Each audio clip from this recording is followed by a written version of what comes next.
Mag-ano pala tayo? Naghihiwa tayo, gawa tayo ng magmamarinate tayo ng teriyaki barbecue chicken. So, kaway-kaway sa mga hindi kumakain ng manok dyan. Nako, pasensya na. Self V official. Agoy, pastilan. Manok pa naman yung palagi kong gusto kong kainin self. Dahil ano, alam mo na, hindi masyadong mataba. And anyway, so tanggalin natin yung buto. Yung manok pala na ginamit ko, yung ano, chicken thigh. Chicken thigh siya. So, tanggalin muna natin yung isang pirasong buto niya. So, ngayon, para hindi ako kailangan multitasking ako. So, yun, nakapag-load na ako ng isang load. Siguro, 2 load yung lalabahan ko ngayon. Nakapag-load na ako doon. So, habang naglo-load, washing siya doon, yung alagad nating washing machine, ako naman maghihiwa na rin. Iino lang natin siya para madali siyang maluto. Hiwa-hiwain lang yung meat sa gitna. Kasi alam mo naman yung manok, kailangan lutuin talaga siya dahil yung salmonella bacteria na magdi-develop. So yan. Ang pagmamarinate ko nito, madali lang naman. Yung shoyu at saka sugar lang. Lagyan ko sana ng noon nilalagyan ko ng ano bang tawad yan, yung tanglad, yung lemongrass, nilalagyan ko ng lemongrass noon. Kaso yung lemongrass ko namatay siya dahil hindi ko na naalagaan, dahil yung pot niya punong-puno na, wala ng lupa. So yun, hindi ko na naalagaan, namatay siya. Okay lang. So, ang ilalagay ko na lang dito ay, kasi yung tanglad, yung lemongrass, mabango. Mabango. Kaya ito. Flat natin siya. Mabango yung lemongrass. Pero since wala naman kung lemongrass na dyan, ang gagamitin ko na lang yung ginger. Na-miss ko na kasing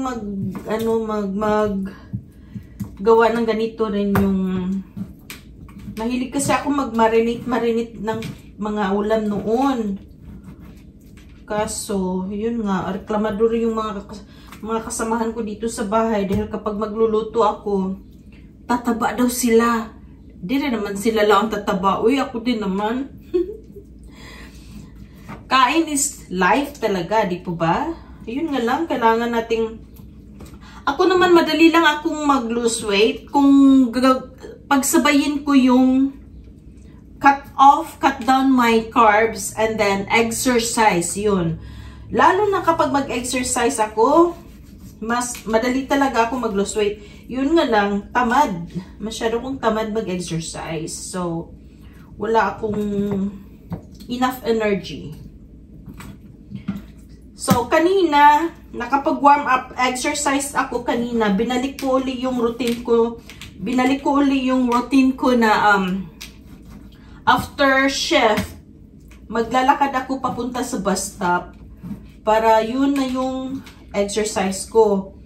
Kasi yung nangyari, pag tinamad ako, sunod-sunod yung pagtamad ko yung nag-u-Uber. Mahal na kasi, yung sahod ko mapupunta lang sa Uber. Naku naman, Gracia. Kaya ito, tumaba si Gracia. Amazing. Yun. Ibalik natin. So, hindi mo na ako matutulog. But, yun, naglaba na ako. Maglilinis ako ngayon. Yung walang katapusang paglilinis natin, ganito talaga ang nanay, di po ba? Lahat all around tayo. Alam nyo na.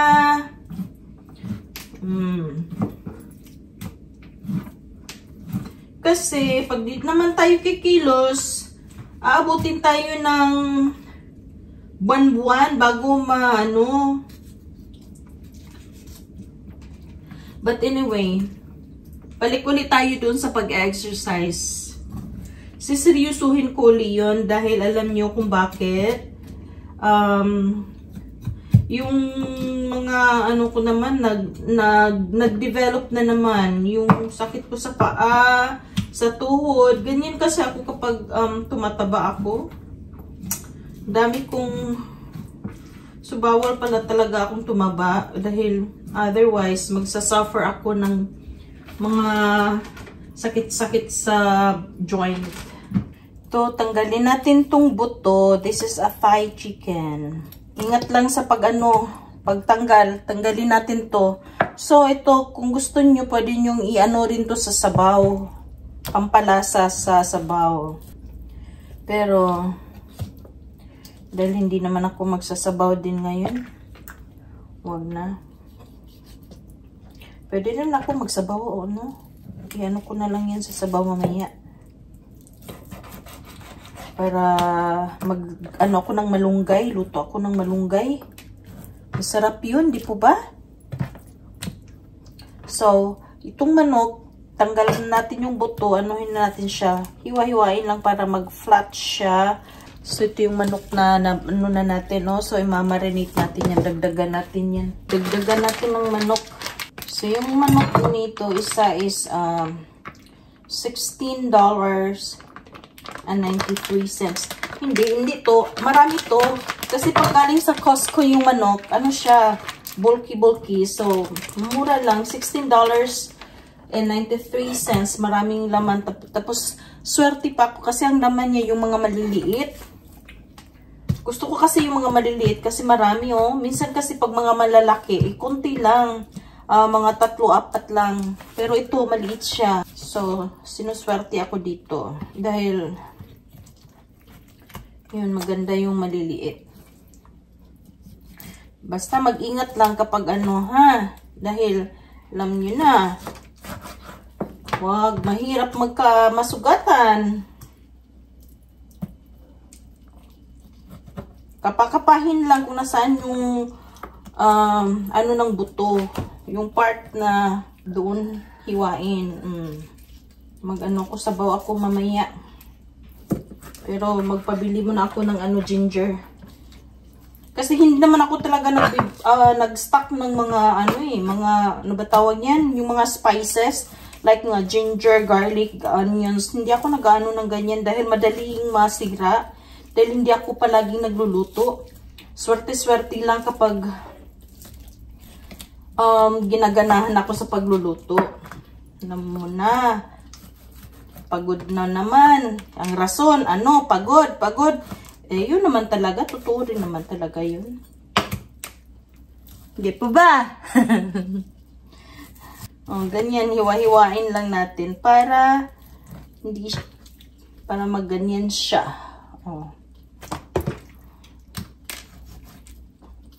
Hugasan natin yung manok mamaya.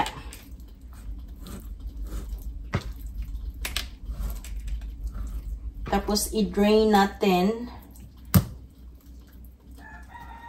Hoy, alam nyo, nagugutom na ako yun. Kasi naman, hindi pa ako kumakain.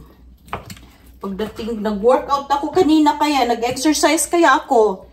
So, it's my first day again. Go back to my routine. So, early morning shift routine. Imbes na mag-Uber ako, maglalakad uli ako. Yun kasi yung exercise ko noon, kaya pumayat ako noon. So, dahil nag-stop ako, tinamad na naman si Gracia. Ayun, nagkaroon na naman ng problema sa mga joints. Dahil mabigat na naman yung katawan ko. Ayun. So, dapat sana may surgery. Pero, yung medical insurance, hindi na-approve nila. Kaya, sige, ayun yung i-approve. O di, sige. Buti na rin. Dahil, sabi ko naman kay Papa God yun, pag di na-approve yun, ibig sabihin, ayaw ni Papa God na magpa-surgery ako. Hindi po ba? So, siguro ayaw niya talaga. Dahil kahit 2 beses nang niresubmit, wala pa rin. So, dinagdagan nga nila ng rason. Or, kasi ang sabi ng medical insurance, kulang daw yung kulang daw yung ano ko, kulang yung symptoms. So, gusto yata nilang palalain pa. It's okay. Tama na siguro to. Okay, tama na yan. So, imamarinate ko na to. Lagay ko muna, ugasan ko muna to. Lagay ko sa ref. Mamaya pa. Dahil, iano ko. Wala pa. Magbili pa ako ng ginger. Meron akong shoyu. Meron akong, ano ba tawag nito? Sugar. Pero yung, ano, wala. Sige. Diyan muna kayo, ha?